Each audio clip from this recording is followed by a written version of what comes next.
So, hi, we're here today talking about 3TW, and we're going to take a slightly different approach today, Mike. And I'd like to know a bit about, in your experience as a seller, you've been selling for quite some time and involved with sales and sales training and sales development with thousands of people over a number of years.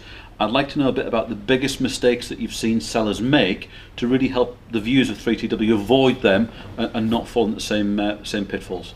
Okay, people watching this will definitely not believe the fact that I've been involved in sales for over 25 years.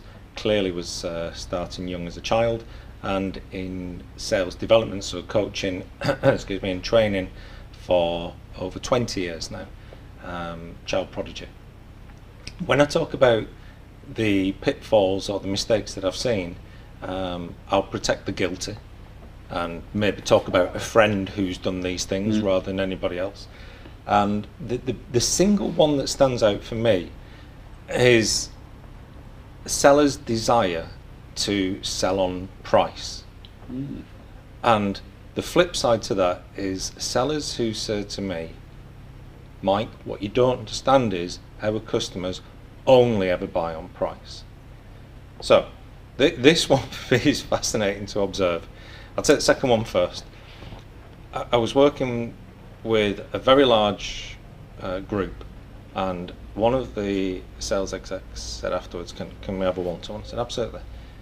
And he says to me, my concern, Mike, is that our customers only ever buy on price. I said, okay. I said, I need to ask you a few questions here. I said, first of all, do you work in a monopoly? He said, no, we've got competition. I said, okay. And in terms of the competition, are you always the cheapest supplier in the market? And they said, no, not always. I said, and when you are not the cheapest supplier in the market, do some customers still buy from you? He said, yeah. I said, right, well, the logic there immediately says that your customers don't always buy on price.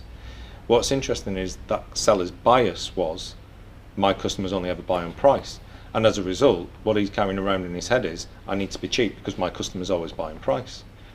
The broader principle that I would say to this is, if you are in a situation where there is no differentiator at all, like zero differentiation between this product and this product, or this supplier and this supplier, then reasonably, in the absence of every other differentiator, reasonably, people would buy on price. However, I've never experienced a scenario where there has been no differentiator.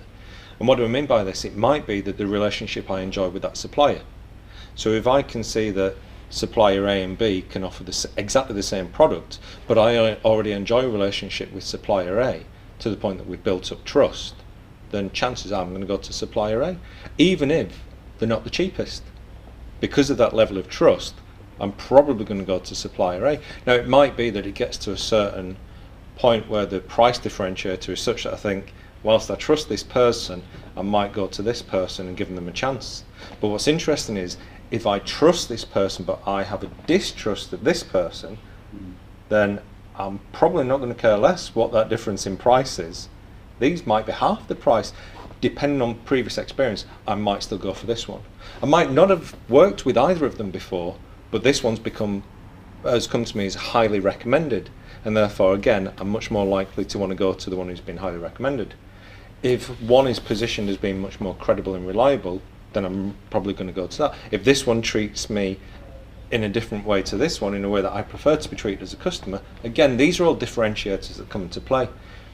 One of the other ones is to what extent is the supplier making it easy for me as a customer to buy from them?